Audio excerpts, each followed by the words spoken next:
પાછલા 8 કલાકમાં રાજ્યના 57 તાલુકામાં થયો છે વરસાદ, પણ સૌથી વધુ વલસાડના પારડીમાં 2.91 ઇંચ વરસાદ વરસ્યો હોવાના મળી રહ્યા છે અહેવાલ, જ્યાં નવસારીના જલાલપુરમાં 1.54 ઇંચ અને નવસારીમાં 1.5 ઇંચ જેટલો વરસાદ ખાબક્યો।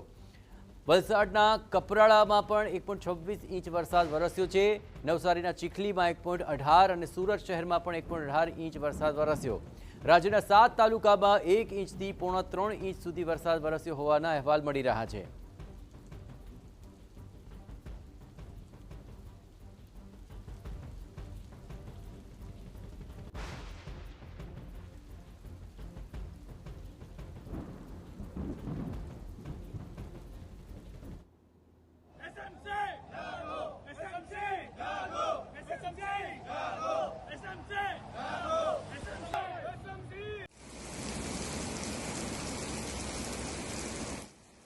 તો સુરતમાં વરસાદ બાદ પાણી ભરાતા